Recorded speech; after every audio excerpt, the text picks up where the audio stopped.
Hello, this is Chris Kopak, Assistant Vice President of Facilities Management at the University of Arizona. Here today, we're doing our monthly APA webinar series. It's one of our key initiatives as APA President to give back to our members. That was one of the key items from our member survey. Today, we got a great presentation, and it's very unique. We haven't done that yet this year, and it's students right here at the University of Arizona. We have Trevor Ledbetter, not a student, a former student, but Trevor currently is project manager in charge of our sustainability efforts in our business affairs department. We have Courtney, who is currently the chair of our Students for Sustainability, and we have our incoming chairs, Amy and Catherine. And they're going to be speaking on a wide range of student sustainability initiatives and the partnership with Facilities Management Department, and how that has been a very positive collaborative effort for the students, for our facilities management employees, and the University of Arizona as a whole. As always on these webinars, we'll be taking questions throughout the webinar. The presentation will be roughly about 40 minutes, 40 to 45 minutes. We'll have questions for about 10 to 15 minutes and questions in between the slides. You also, all our members are eligible for CEU credits. And then our next webinar will be at the end of May, on May 31st, and I'll be going over details with that.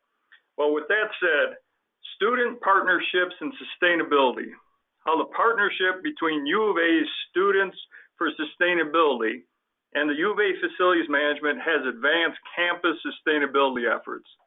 Again, we appreciate all our students here very much. You're here why our facilities department is here to help you all graduate. And Trevor, we're going to have you go ahead and kick off. So thank you again. And one other thing, we have a tri-university meeting going on at the same time as this webinar. And so we're going to have some participation from our friends at ASU and NAU. Trevor, jump right in, and thanks for your help. Yeah, of course, Chris. So like Chris mentioned, my name is Trevor Ledbetter. I'm a Sustainability Program Manager here with our Office of Business Affairs. Like he also mentioned, I'm a former student, so I graduated May 2017 here from the University of Arizona. And throughout my undergrad, I was also involved with Students for Sustainability and all the work that they've done here on campus. And then shortly after graduation, got this job here at the U of A. So it's really great that Chris is kind of hosting this with APA, and we can just kind of jump right into everything that facilities management has to do on our campus. Well, to give the audience just a little perspective on the facilities management, here at the University of Arizona, we have over 600 employees who just do an outstanding job maintaining 11 million square feet. We produce about 33% of our own electricity on campus. Sustainability is woven in everything we do, from our cleaning of our green cleaning buildings to producing ice on off shifts so we can lower our overall electrical load. We have 22 chillers on campus. Over 267 buildings with 11 million square feet, over 43,000 students, and over 55,000 students, faculty, and staff. The next slide goes over the details of our power plants, and actually, from students' perspective, we just finished yesterday a student initiative partnering with our facilities management to look at doing a major energy marketing plan. It was 125 students participated. It was narrowed down to a team of 4. We'll talk further on that, but it was narrowed down to a team of 4 that came up with great ideas in terms of video, energy marketing plan, social media, and with their creativity, we're going to be rolling that out at a freshman orientation around August of this year. We have 3 plants on campus. As I mentioned, we produce a third of our own electricity. We're looking at bringing another turbine in down the road. And then also we do have thermal ice here, again, trying to reduce our overall energy usage on campus. And with that, it happens with a great team. We have great students here with our 43,000 students. Our facilities management employees, we all understand that we are here to have help the students graduate by creating a beautiful environment in our landscape areas that they can go in our older district of campus, go onto our turf and relax, especially, and we know we appreciate these students very much. The finals are coming up next week, and they've taken time to come here and go ahead and tell us all their knowledge that they have. And so our 600 plus employees, we want to create a beautiful environment for our students as they work toward their graduation day.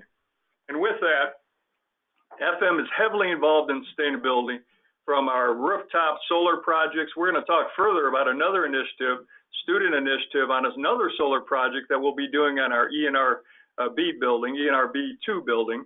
And I mentioned already our green cleaning. We clean our buildings for health.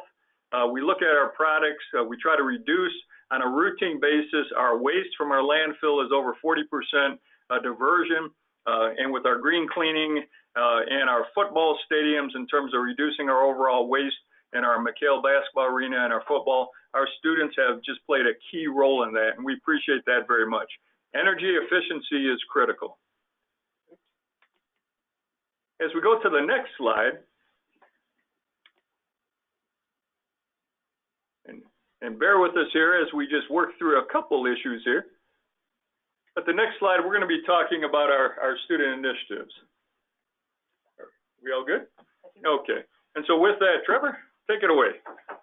Yeah, so I think Courtney will take it away with kind of running down and running through what Students for Sustainability is and kind of what it does here at the U of A as an institutional student government program. My name is Courtney Pijanowski, and I'm one of the current co-directors of Students for Sustainability. SFS is the largest student program within the Associated Students of the University of Arizona, which is the U of A's student government program. And SFS works to engage the student body in order to cultivate environmental literacy from many perspectives, including working with the community as well as on campus. So SFS is a program, not a club, so we have a little bit more power on campus. It's composed of 9 different committees, all focusing on different aspects of sustainability and the environment, which we'll go over more in depth later in the presentation. We have about 100 students each semester involved in Students for Sustainability. Last spring of 2017, our members put in 10,000 hours of volunteer work. So we're extremely grateful for that, and we would not be where we are without them. Hey, Courtney, if I could ask you a question, and we're going to intermingle questions as we go through the presentation. You're currently a senior. Mm-hmm. You're going to be graduating in about 2 weeks? Yes. And your major is what? Environmental science. And how long have you been part of the Students for Sustainability? This is my 3rd year. 3rd year. And you're currently the co-chair. What got you interested in it? Why? I started off as environmental science, but I wanted to do something more than just my classes. This program has taught me so much more than I ever would have imagined learning in my college experience, and I'm extremely grateful for that. Items you'll be able to take with you for your future positions and throughout your whole life. Yes. We appreciate you being a Wildcat. Thank you. All right, next slide. Now we'll go into more depth about the different committees focused on different aspects of sustainability, and our first one is our environmental social justice. They focus on connecting and bringing to light the intersections between social justice and the environment. One particular project I want to mention is their making of the UA Community Garden more ADA accessible with a ramp, and their overall efforts to improve accessibility on campus. So if I'm going to ask you the same question there, if I can, Catherine. And you're currently going to be the co-chair. Mm-hmm. Why? Why are you getting involved? And how long have you been involved with the Students for Sustainability? Mm-hmm. This will be my 3rd year being involved with SFS, and I think from my very first semester, I saw what the directors were doing, and I was like, I think I can do that. I like being in a leadership position, especially where I can have the power to empower other students to make the voice and change that they want to see on campus. And your major is? Finance. Finance.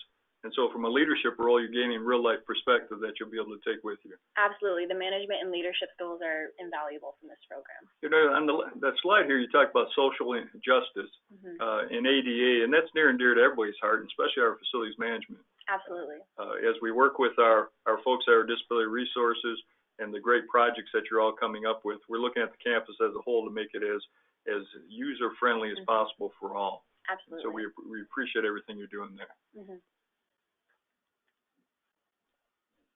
And so when we look at different projects here, as we go through the presentation, we're going to interlace the presentation with our students jumping in, Trevor and myself, and then also some real-life projects over the last several years. And really, sustainability as a whole at the University of Arizona, it goes back decades. There's been water harvesting on our campus going back into the 20s and 30s, but it's really gotten aggressive over the last decade with our students and our facilities management working really as a really great team. You mentioned about the ADA community garden, where we want to make sure that's accessible for all who can really enjoy that. And we work very hard with our disability resources and our students to make sure that that's possible, whether it's for our community gardens or whether it's for different events on campus also. When we look down the road on the whole, we have very aggressive plans in terms of our ADA to continue looking at our buildings, looking at our outside grounds areas, partnering with our student sustainability, the student government, say where are the challenges, we want to listen to you all. And then FM can go ahead and put the concrete ramps in, can put the walkways in, that they're all ADA accessible. So we really look forward to continuing that partnership. So Hydrotest is another one of Students for Sustainability's committees, and it focused primarily on water education and outreach and water harvesting, both active and passive, which is particularly important in the arid Tucson environment. So some of our larger projects have included the Highland Cistern, which collects all the water off of one of our garages here on campus, and it funnels it into a 20,000-gallon cistern. We worked heavily with FM for the implementation of that project. We also have passive basins all throughout campus. One of particular importance is the pollinator garden basin that my committee put in this semester. We have also worked around Tucson in the Feldman's neighborhood, encouraging communities to put in passive water basins too. We have also worked with FM to put in water bottle refill stations. They have installed those for us in several buildings, including Physics and Atmospheric Sciences and ENR2.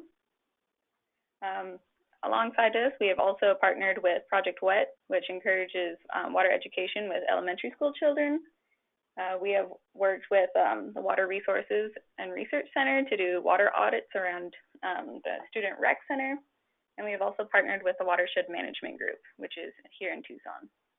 Well, Amy, you're covering a wide range of projects there. And what year are you? I'm a junior. A junior, and you're going to be the co-chair. Is that correct? Yes. And I'll ask the same question. Why? How long have you been involved with our Students for Sustainability, and what got you involved in it? I joined Students for Sustainability freshman year, mostly because I've been passionate about sustainability my entire life, and I found home here on campus with Students for Sustainability. Well, you know, it's the desert, and we get probably about 6.5 inches of rain a year. And so why is that water harvesting projects that facilities management and our students have partnered on over the last several years so important? Water harvesting has many benefits, from like stormwater mitigation. Here in Tucson, I don't know if you guys are familiar, it floods frequently, and so that water harvesting lets it funnel down into the groundwater, keeping our resources up. And active water harvesting helps so we can use it for different applications such as gardening, things like that. I found it very positive working with our students, and this the picture up on the screen now is our mechanical engineering building. And the students came to our facilities department several years ago, and they said, you know, we really want to get aggressive on water harvesting projects, and how can we partner? And so facilities management had the big tools and the big backhoes that we could dig through that caliche, and then all the students, you know, there's probably 50 of them, they had the strong backs and arms where they could get all those rocks out of there. And what we've seen is a very successful project at our AME building, the mechanical engineering building, where that building, pretty much 100% of that water was shedding off into the street.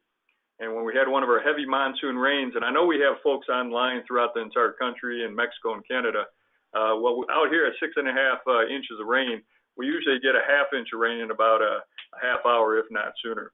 And so the ability to harvest that was critical. We're now able to catch 99% of that water, and that's due to the great work of our students and our facilities management partnering together. Amy, you mentioned about water bottles. Talk a little more about that, because those water stations are really starting to blossom. Yeah, so we're trying to discourage students from using single-use plastic bottles. And so to do that, we put in water bottle refill stations on campus, so students can bring their reusable bottles, hydro flasks, things like that, and just fill them up continually throughout the day. And do you have any metrics? And I know I'm putting you on the spot here, but I know one of the first ones we put in was the rec center. Any idea how many usage those water stations are getting? I don't have any numbers on the rec center one, but I know the ones in the library have gone well over 100,000 uses. Exactly. And I'll tell you, the one in the rec center is probably pushing close to 1 million now. And that's over about 5 years since that's been in. And those water stations, can you talk a little bit too, because I know the Green Fund and we're probably going to talk a little bit about that, but the Green Fund has also helped with these water stations, and that's a student-led project too. Yeah. So the Green Fund on the university campus, student-run, they delegate about $400,000 out to sustainable projects. So Students for Sustainability writes grants for that each and every year, and that is how we got the money to put in a lot of these water bottle refill stations and passive water basins on campus. Excellent, excellent. So we got some additional projects up here. Sure. We talked about the Highland Garage water cistern. I mean, that's just collecting all the water that was coming off our garage. You want to talk a little bit more about that, the details on that one? Yeah, so it's just the Highland Garage has a lot of water running off of that each and every year. And so we put in a cistern, the Highland cistern, and that collects all 20,000 gallons of that water, and we use it in the UA community garden to help all those plants grow and help the community just center around that garden. And that is a piece of land that was pretty much just vacant. The students came to our facilities department, our business affairs team, and said, you had this great idea of going ahead and doing a neighborhood garden. It's expanded and morphed, I believe, about 3 different times since that project has started, to the cistern that facilities management assisted with the students putting together. And now if you want cucumbers, squash, a little bit of everything. I'm not sure you got rhubarb in there, but that's probably from back east. But that project has been very helpful. There's something about a bat house or bat condo apartments. We're going to be talking about that in a little bit too. So, but future projects too, we are continue looking at filling additional water bottles throughout campus and the rain harvesting projects. Every project that's taking place right now, that's a component to it.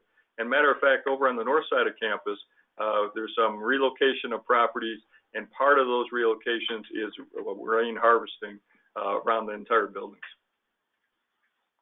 Another one of SFS committees is the Environmental Arts Committee. They focus on creating different mediums and to show different perspectives through art. One particular project I want to mention is our community mural on the cistern project. So once it was installed, we had this ginormous metal cistern in the garden that we wanted to spruce up with a community mural, and we focused specifically the content of the mural on water in the Southwest and its transition in the ecosystem and its importance in the ecosystem. Other projects that our committee has done is Garden in the Box, where we promote gardening in a very small area, such as urban gardening, and our different galleries as well. But definitely FM has been an integral part in approving the cistern mural design, and we have another mural coming up to finish off. So Catherine, before we get off there, because that's extremely creative, and that really is marketing of the great effort that the students are doing. And that sits right on the edge of our campus. And so you're really marketing the university, you're marketing the quality work that our students are doing. Can you talk about the relationship with the neighbors? Because neighbors are coming in there too, planting different plant material.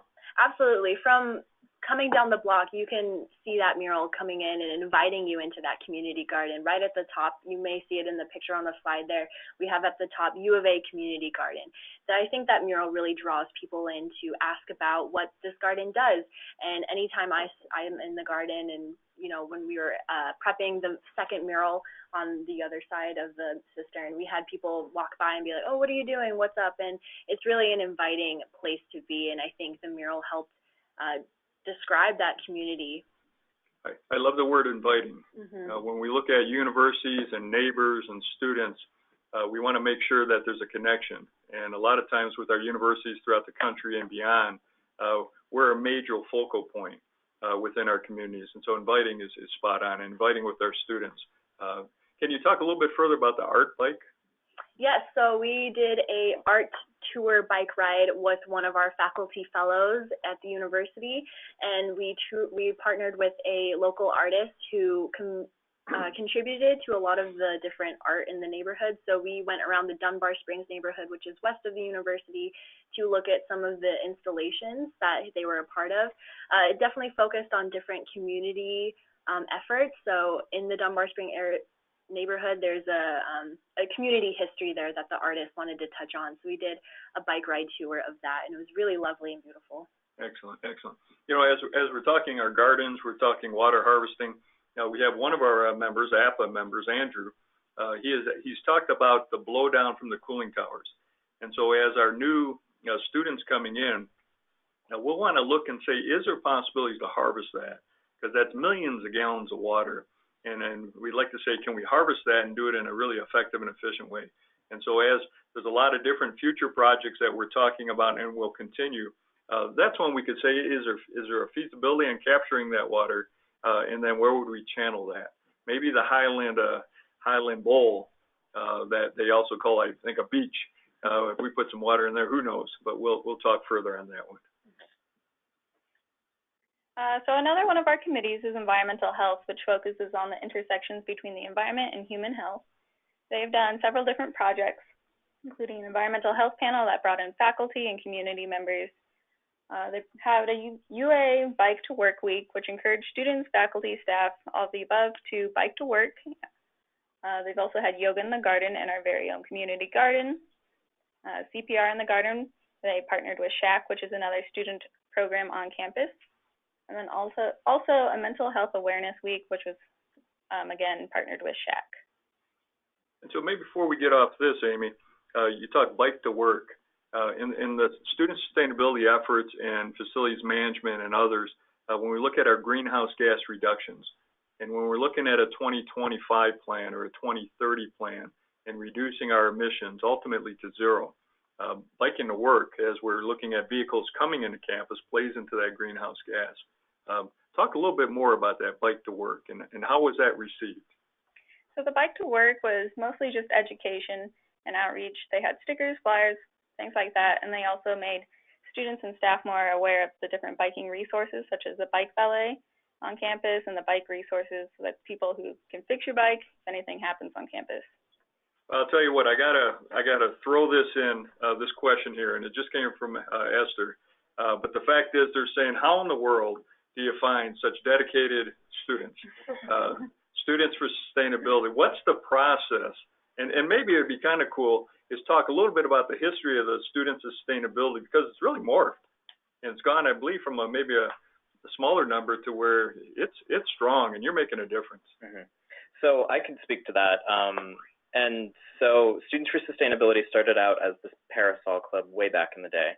And when I say way back in the day, 10 or 15 years, so not too long. But from the Parasol Club, Students for Sustainability was formally accepted into the Associated Students of the University of Arizona, our student government, as a formal program because our students saw a need to increase sustainability awareness among our students, but also just across campus. And so we became a student program about 8 years ago, I believe. And since then, we've just been growing upon the successes of years past. When I started SFS, I think in 2014, we had around 30 or 40 students. And throughout the years, Students for Sustainability has transitioned from an internship to a volunteer basis to a class, and kind of now we're back at a largely volunteer and 100% student engagement sort of experience. So the U of A has an Office of Student Engagement through which students can become 100% engagement certified, and they get a little notation on their transcript kind of certifying that. And so a lot of students participate in SFS through that, but also just on a volunteer basis. So a lot of what we do is outreach to all of the different student groups on campus.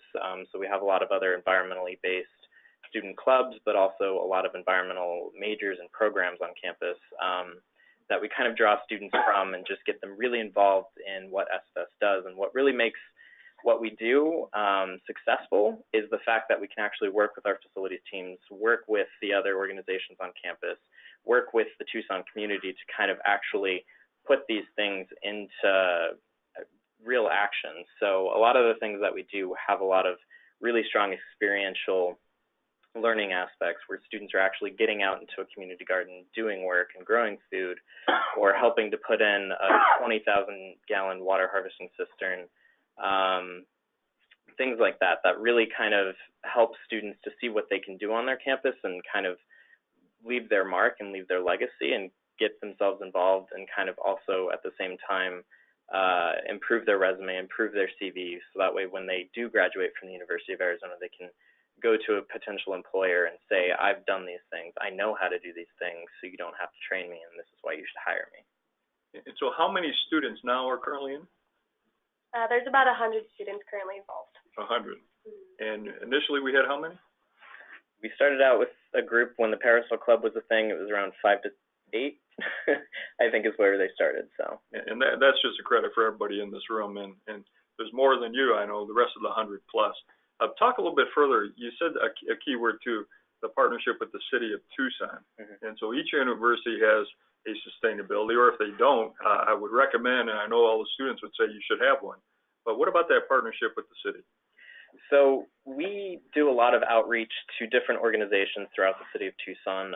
We've mentioned a few here, and we'll continue to mention them. But we work with a lot of organizations that deal with social justice aspects. So we've worked with the Primavera Foundation several times, and they're a local nonprofit that helps with homelessness in Tucson. We've worked with the Ishkasheeted Refugee Network, who helps to transition UN refugees here in southern Arizona. We've also worked with a whole bunch of other organizations. Catherine mentioned the Watershed Management Group, which really helps to advocate for water harvesting throughout the city of Tucson.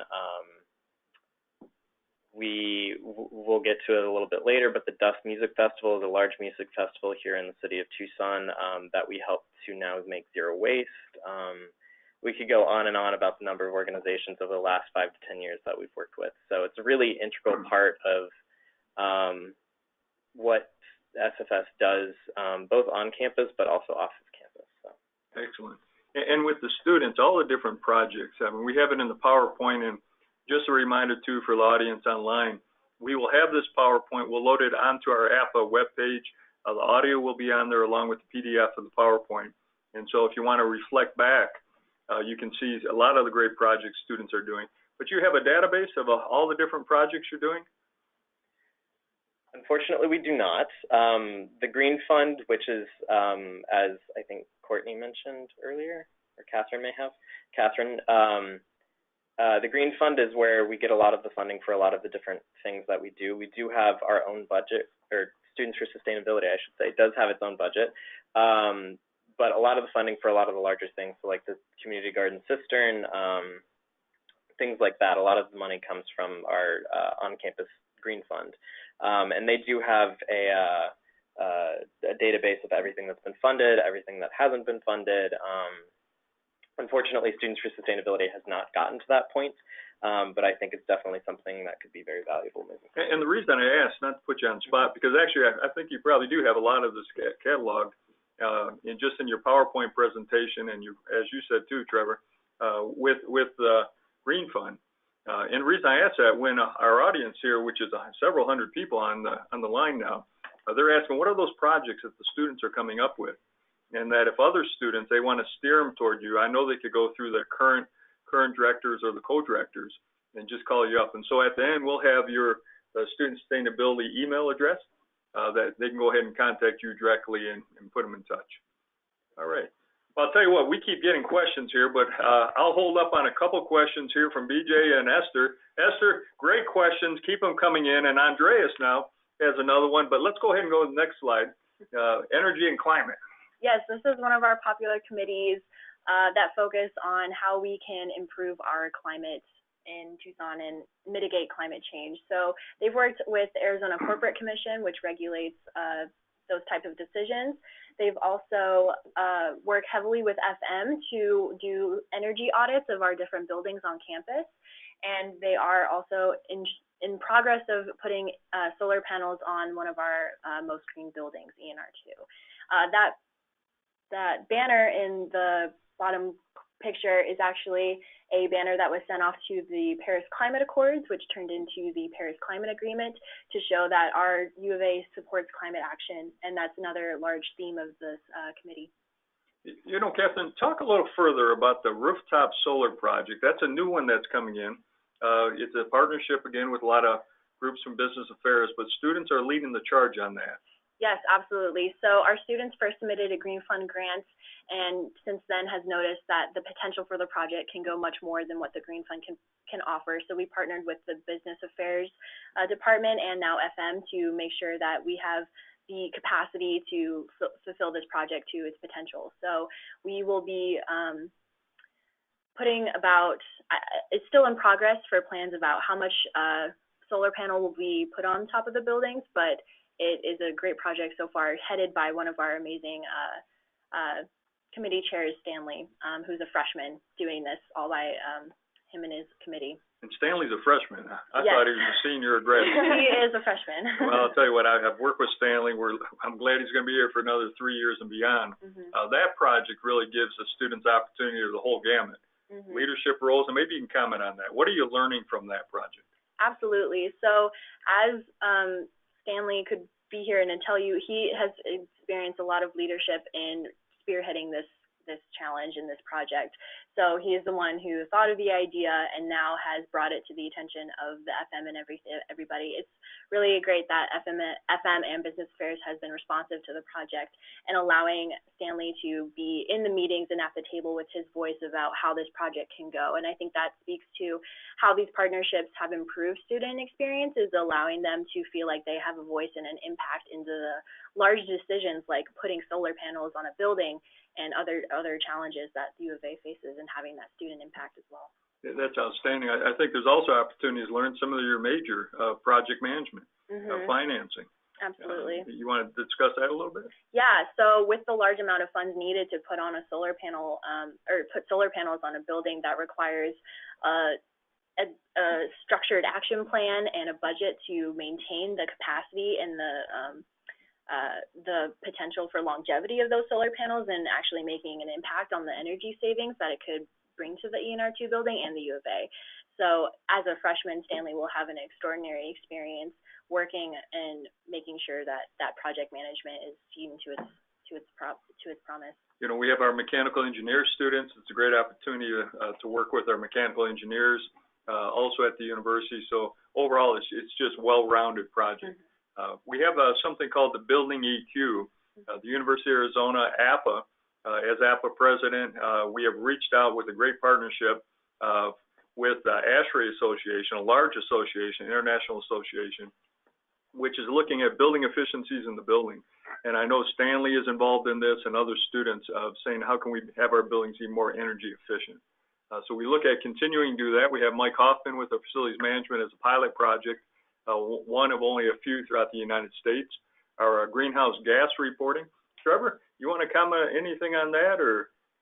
Yeah, so both of those are fairly early on in their development, but Mike has been integral in kind of reaching out to students, especially within Students for Sustainability, to really get these students that are passionate about these sorts of things involved with these different areas. So I know that there are at least 2 or 3 students that are actively involved with the Building EQ sort of going forward into the summer and into next semester, and then for the greenhouse data tracking and reporting. So we are now, as a Second Nature participant, bound to an annual greenhouse gas reporting sort of thing. And so we are working to start pulling in student involvement to gather all of the different things that go into our greenhouse gas reporting, because as many of you know, it's a very, very large and extensive process. So starting to hopefully quarterly use student engagement and student involvement to look at gathering this data, analyzing it, and getting it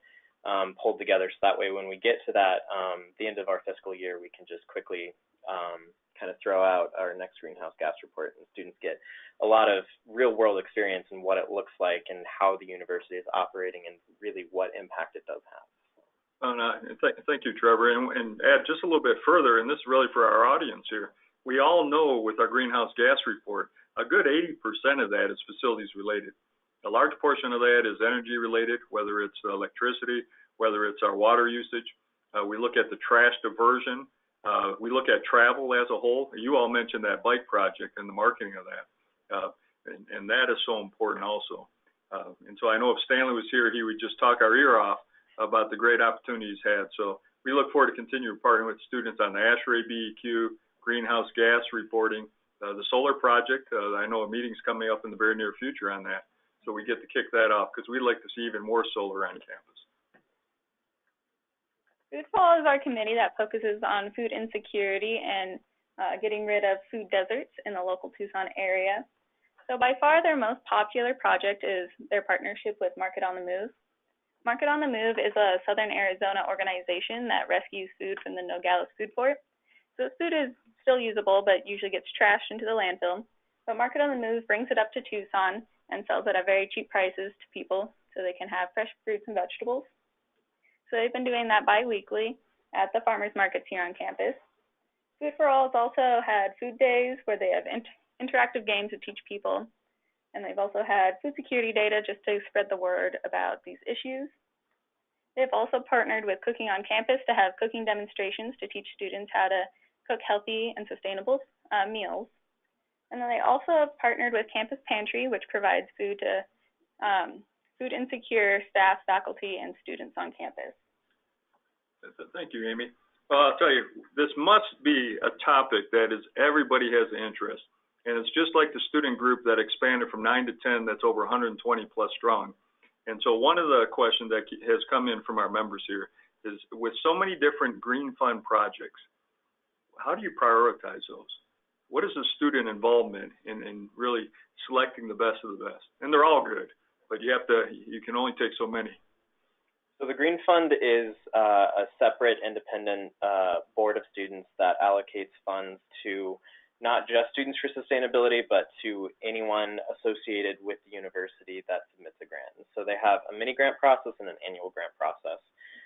Mini grants are accepted on a rolling basis, and then annual grants are accepted during about a month period and are then voted on in the spring of each year for the following fiscal year's monetary distribution. So ultimately, it's up to them to kind of prioritize what they deem is important and what they deem is kind of is useful to advancing sustainability at the university level. They do tend to prioritize things that raise awareness and education. So the Cooper Center for Environmental Learning just got a large grant for fiscal year 18 to help bring people into kind of the desert environment, appreciate all the different things that we have here in Tucson.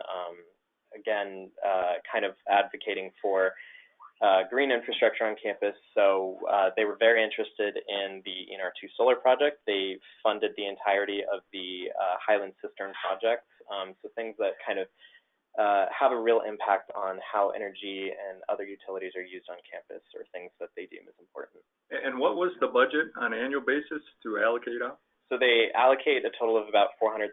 About $350 of that goes towards annual grants, and then about $30 to $50 goes towards mini grants.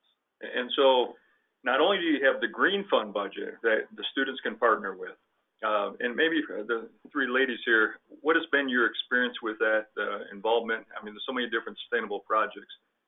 Tell us about that. How has that been?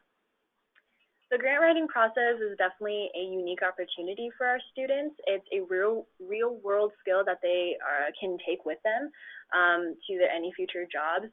As for prioritizing projects, typically committees have one or two projects that are needing a grant, but other projects they pursue revolve not needing funds, and they can be supported by just the Students for Sustainability budget through our governance program. So a lot of it does focus on awareness and increasing community impact via sustainability. And there are multiple ways to do that without grants, but the Green Fund has been a supportive role in implementing the successful projects we have had.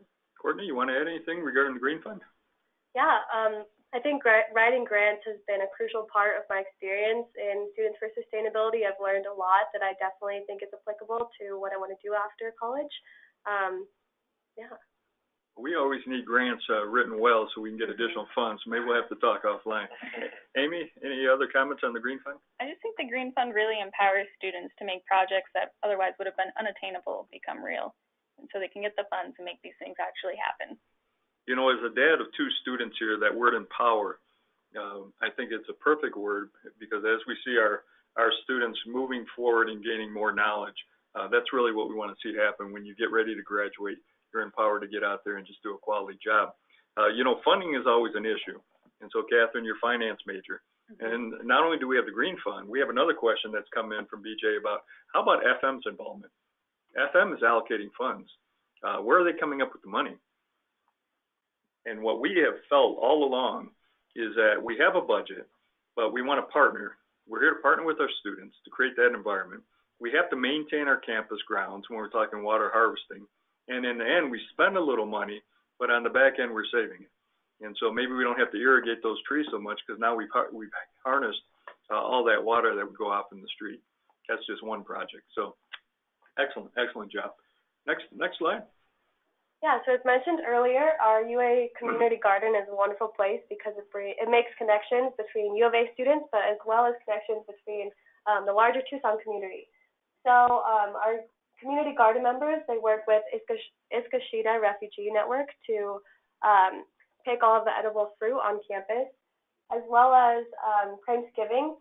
So that's a bike race that we have every year, and local community members from the Tucson community come and they start at the garden and they go to different grocery stores around the community and purchase food to then donate to the Southern Food Bank of Arizona. Our facilities management has helped us implement the bat box, which brings local pollinators to the garden, which is great. Next slide. Well, and actually, before we go off that, let me ask you a question, Courtney. You talk about edible fruit. Yeah. And so we're in the Southwest. We got a lot of citrus fruit. We have our olive trees on campus. Can you talk a little bit further about that? Because that's been a great project there. Yeah. So a lot of trees on campus are edible. Unfortunately, a lot of that fruit goes to waste.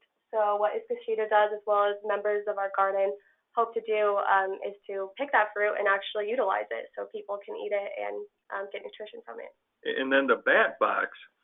We know with pesticides nowadays, it's a big concern that we want to make sure, I mean, it's critical. We have the bees and the bats that are out there pollinating our flowers and our plants for healthy eating. Can you talk a little bit further about that? About the bat box? Yes. Yeah. So this has just been, it was just put in effect last summer, I believe. But bats basically come to the garden and help all of the vegetables and fruits grow because they are significant pollinators here in the Tucson community as well as in Arizona. And facilities management helped with the installation of that, and so we are very grateful for that. And then the educational outreach, that's always critical. A little more details on that. Yeah.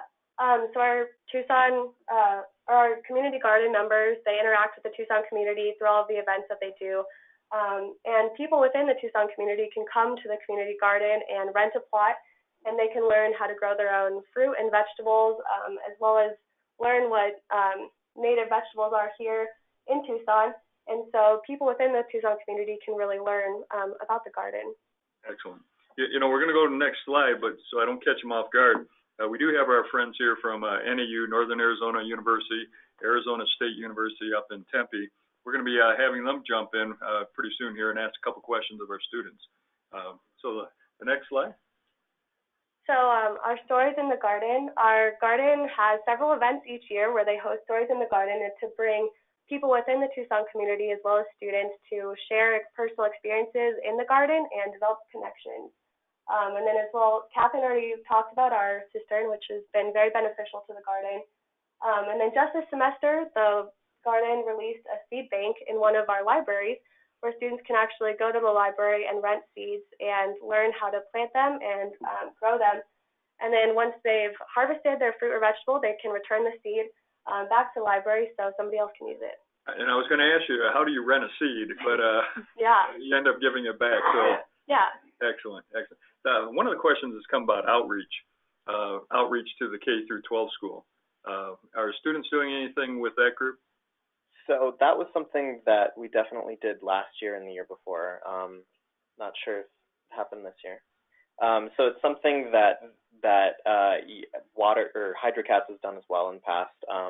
So there's a lot of outreach that we've done to a lot of K through 12, and what that looks like is a lot of, I mean, for the garden, it's a lot of, we have quite a few schools around Tucson that have community gardens and have school gardens that our garden interns and our garden students have been able to aid with. And then when it comes to water, Project Wet is essentially just elementary school students. So there's definitely a lot of that. And I would have to say that outreach also allows the expansion of the student sustainability once they become freshmen, because they have a good understanding of what's going on. So we appreciate that. You know, Amy, we were talking about the water harvesting, and another question has come up from Robert is, what about the concerns of the oil and grease coming off the parking structure that then is going into the cistern? And I remember that being discussed with the students. Can you talk about that? I was not there for the actual planning of the cistern, but I do believe there's a filter that takes out all those hydrocarbons, so it's safe to use for plants. And you're spot on. That's exactly it, because I know the students raised a question, facilities did, as we were looking at putting that together. We're going to harvest all that water off that large parking garage, and then we want to make sure it's filtered properly. So the students, even before you, everybody's on the same page. You know, we have a couple additional past projects and current projects. We already talked about that bat box, and that's just critical. And that's really creative. If you're familiar with Tucson, Tucson is actually home. It's known. You have visitors coming throughout the world in the summertime. There's a migration of bats that come underneath our river drive area, the bridges, and they just come there late at night as the bats are getting ready to come in and leave. It's a sight to see, and we need these bats. It's critical to pollination. We talk about a number of items that we want to address, continue addressing with the garden. There's a beautiful ramada that facilities management partnered with our students to put in. So when you're out there, it's also that educational piece. So that's been a great effort with facilities management and our students. And we're going to continue looking at these infrastructures.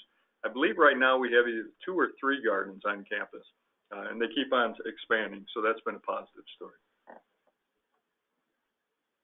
So our waste reduction committee is actually new this year. In the past, they specifically worked with Greek Life, and they still have those connections and work with them quite often.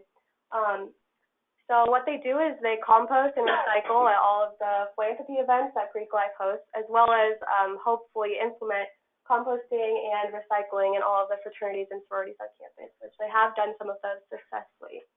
The Wildcat Waste Challenge was something that occurred a few years ago, and we were able to divert a lot of waste from the landfill and encourage students to recycle and especially integral things on the U of A campus, such as Starbucks cups. And then also Spring Fling. This year, this just ended, and Spring Fling is the largest student-run carnival in the nation, and we were able to divert 1.5 tons of compost from entering the landfill. So that was really great. And also, our Waste Reduction Committee has worked Dusk Music Festival, which is a newly implemented festival here in the Tucson community that a lot of students attend. And so our Waste Reduction Committee composts and recycles at that event, and also does outreach, so students are able to learn about composting and recycling. I'll tell you, you mentioned something, Courtney, near and dear to a lot of folks' heart are those grandes and ventes at Starbucks. And so can you talk further about the cups? Yeah, so the hot cups, only the lid is recyclable, as well as the sleeves, so you don't burn your hand. But the cup itself is not recyclable because it's coated with a wax lining. But even just diverting the lid and the sleeve from the landfill is huge, so it's important that people learn how to do that. And then as well as for the iced coffee cups, all of it's recyclable except for the straws because they will get caught in the recycling machinery. So the cups and the lids for the cold cups are recyclable. So were they recyclable at the very beginning? When Starbucks was first created. Exactly, and I got a feeling they probably were not, because that's been a challenge. And so the students, with your efforts and Starbucks and others, that's outstanding you're able to do that. Can you talk about our football games? Because I know from Ohio State to CU, Boulder, a number of our universities throughout the country, they have student sustainability, Oregon State, that they're doing a really aggressive recycling within our football games. And I know our University of Arizona students are doing just an outstanding job. So Greening the Game is our committee that focuses on all athletic events. So they've partnered with FM, athletics, and the Office of Sustainability to make this become feasible. So they work at football tailgates and the games, all men's basketball games, and also softball games. And they take recycling and compost, as well as educating the attendees of the events through games and interactive activities. And so Greening the Game has been highly successful, attending the Green Sports Alliance and the Pac-12 conference last summer. They've also won competitions, such as the Basketball Zero Waste competition for fan engagement. We've won that the past 2 years. We have won several other awards and recognitions for our work. And so we can't go out that slide yet, because that one has been huge. Tonnage-wise, that the students, correct me if I'm wrong, not only you have how many students who are going through tailgates? Everybody's out there having a great time. They're tailgating, they're celebrating, hopefully a win. Now, I won't say hopefully it went against ASU or NAU, but we sure would like it if we get it. But the fact is, how many students are involved in that tailgate recycling? There's about 15 students actively involved with Green the Game right now. And what are they doing during the tailgate? So we have about half our team stays at our tent educating the public on all things recyclable and compostable, and the other half of us roams throughout going through all the trash cans, recycling bins, making sure it's all in the right sorting areas. And how has that been viewed by the tailgaters? Most people are very receptive and very thankful that we're out there. They're very kind and they're super stoked about what we're doing. And I know from a marketing standpoint, working with our university communications, working with our athletic folks and our facilities staff, it's just a great collaborative effort. Tonnage-wise, can you speak on the total tonnage? And if not, I'll throw those numbers in. But the tonnage, because after the game, explain a little bit, Amy, after the game. I mean, this is on a Saturday night. The students are in the stadium pulling recyclable material out. Why? Well, I honestly think it comes down to passion. We all really just want to implement recycling and composting, so going out at 1 a.m. After a football game is not a problem for us. We're just getting all that compost and recyclable materials, take it to where it needs to be. I'll tell you, I know we have the stadium cleanup crews partnering with our students, and I love the word passion because that's really what it takes. A passion for 50,000, and correct me if I'm wrong, 50 tons of material that is pulled out of the stadium. And so that's 50 tons that would go to the landfill and it's diverted. And that's just a football stadium. You've also done stuff in our McHale basketball arena, our softball, our High Corbett hardball. Can you talk about that too, please? Yeah, so our men's basketball, those are completely zero waste. We have people at every single trash can doing composting and recycling. So it's very interactive with the fans. Softball is also very interactive. It's very family-centered because there's a lot of kids coming through. And then next year, we have partnered with athletics, and we're going to be spreading to more athletic events, including gymnastics and volleyball. You say completely zero waste. We love hearing that from a sustainability standpoint. Talk a little further on that. From the basketball, and that's 15,000 attendees that fill that stadium up along with our student zone and zoo. 15,000, completely zero waste. What do you mean? So basically, all the food containers at our stadiums are compostable, thanks to some partnerships. And so that all goes in the compost, and the students help people sort that out.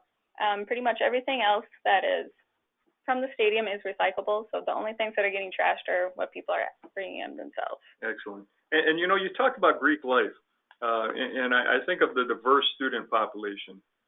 Courtney or Amy or Catherine, can you all talk about that? Because you're really reaching across the entire campus and getting folks involved. Yeah. So we really saw the need to work with Greek life because there's about 26 fraternities and sororities on campus, each of which house about 200 members.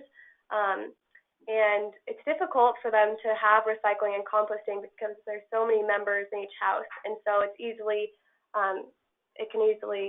contamination can occur in the trash cans and recycling and compost. So we try to do outreach to the members in the fraternities and sororities and encourage them to recycle and compost just so they can see how much waste they're actually generating just on a given day. Each sorority is served 3 meals a day, and all of that food waste would normally go to the landfill. So we're hoping to implement composting in some of the sororities so that food waste doesn't enter the landfill because that's a significant amount. What a great opportunity. Excellent. And so, you know, this is a project, and you're familiar with the grid shell? And so maybe before I jump in on this, why don't you go ahead and walk us through this. What was this? Because it was a student-led project and a great collaborative effort with facilities management. Yeah, so the grid shell itself was a project through our College of Planning, Architecture, and Landscape Architecture.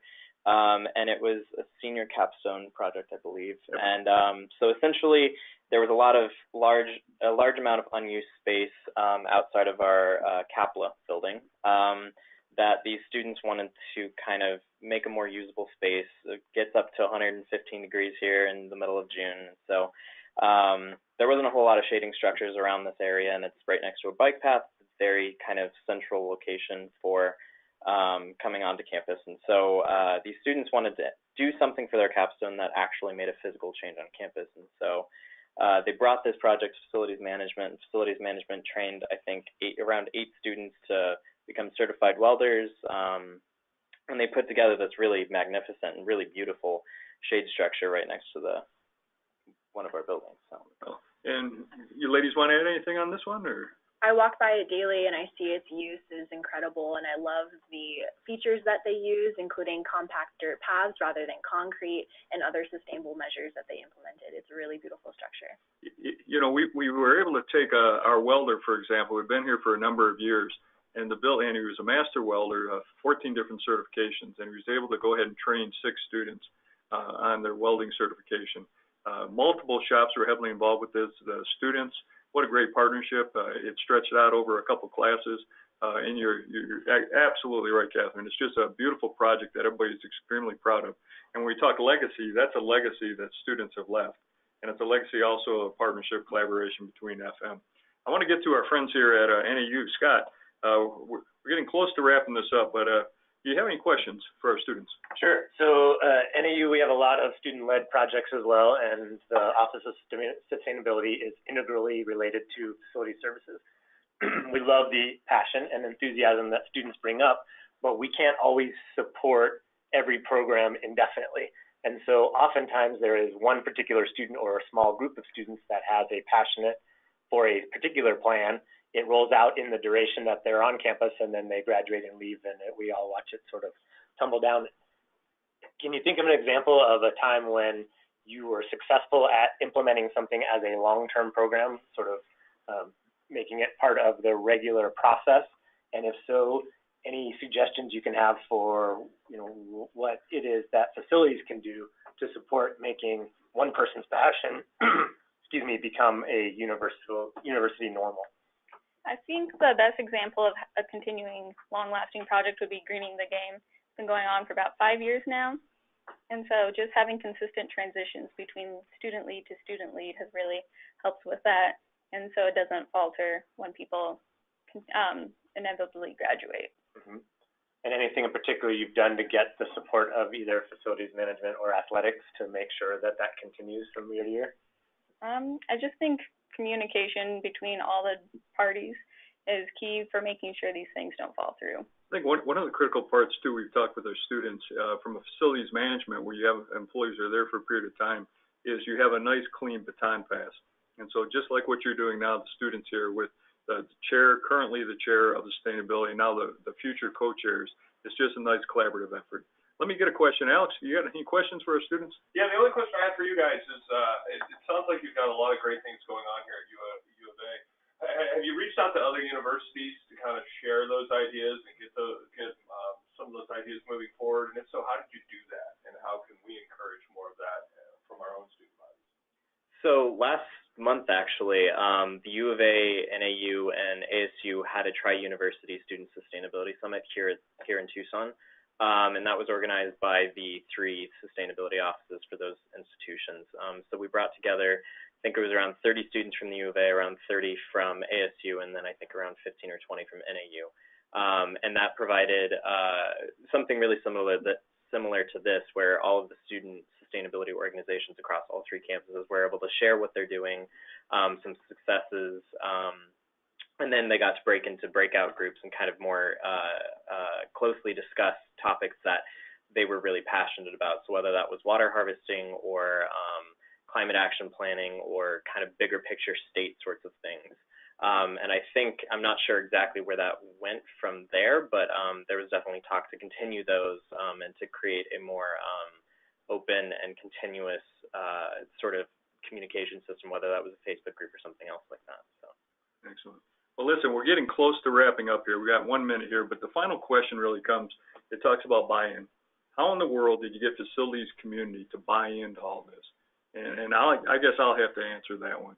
The fact is, when you have passionate students, when you talked about having a legacy, when you're organized, you're passionate about what you want to see achieved, and you're organized and you're making sure others are growing within the student sustainability, it's very easy for facilities managers to say, let's partner together. It energizes our facility staff. It shows them why we're here. We're here for the students. We're here to help you graduate. As you all have mentioned, it gives you real life experience from leadership to financial management, organizational planning management, sustainability projects. We could go on and on. But when you have passionate students like we have here at the University of Arizona, I want to just say thank you. It's very easy from my perspective. And then working with Trevor, who's very dedicated to our business affairs, our sustainability efforts, our professors, and really the U of A community. It's just a great collaborative effort, and we want to continue that, and we look forward to seeing that. Courtney, do you have any final words? Thank you for having us. I'm really glad that I got to share some of my thoughts. We've made huge connections with facilities management, and a lot of what we've done could not have been done without facilities management.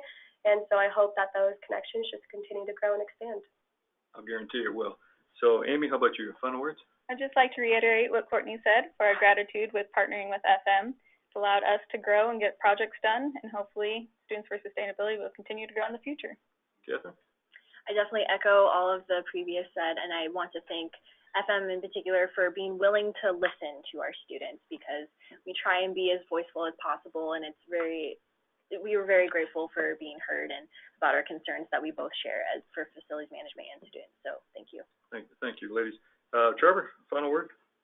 I would echo what all three of them just said, and I mean, where we've come, like 5 years ago, this would have never happened, and I think the relationship building that has occurred between student groups and larger administrative organizations, that is the U of A. But more specifically, facilities management has really enabled sustainability to go places that I never thought possible when I first started with Students for Sustainability. And a lot of you have seen throughout this how integral some of these things like the UA Community Garden, like the Highland Water Harvesting Cistern, have been to building what students do on our campus, and none of that would have been possible without facilities management's help and kind of guidance. Well, I'll tell you what, it's a two-way street, and the fact is it's a great collaborative effort, and that's really what we're talking about. Collaborative effort with our students, our faculty, our staff, our facilities management. We're all on this journey together, and we want to make sure sustainability is a key part of that. We want to make sure we're taking care of our planet, our city, our communities. We appreciate our partnerships with NAU, with ASU, and quite frankly, all the universities who are on the line. We all can learn from each other. And that's really what APA is about. And I appreciate very much Courtney and Catherine and Amy. I think you've done these webinars before because you're like rock stars. You just did an outstanding job. And so we appreciate you taking time. I know you got finals coming up. We wish you the best in finals. I know two of you are going to be graduating, and Lauren couldn't be here. Tell her we said hello. Make sure you tell Stanley we look forward to working with him. But thank you for taking the time. As always, we appreciate everybody who's been on the line. These webinars have just been a really big success, giving back to our members. Hundreds of people have dialed into them. Our next webinar will be the last Thursday of May 31st. We've been asked now to go ahead and take in consideration our Eastern time. Now it's a 3-hour difference. And so we're going to have our next webinar, May 31st, 9 a.m. to 10 o'clock Eastern time. We're looking at the final topics there, either being another ASHRAE presentation or our APA Thought Leader series on risk. That was just completed in February. Risk on our campuses, that is a huge issue, and we want to make sure we're keeping our students safe. And everybody takes that very serious. And so we look forward to seeing you or talking to you on May 31st. We've had a number of folks. Beth Clark, thanks for being online. We appreciate that. I'd like to say hello to everybody. I won't have time. And so with that said, thank you very much. Remember, you can get your CEUs on this presentation, and it'll be on the APA webpage along with the questions and answers. Give us about a week to get that. Thank you very much. We'll talk to you soon. Students, best of luck in graduation and with your finals, and we appreciate you taking the time. And Trevor, thank you very much for all you do for our business affairs and our students. Thank you.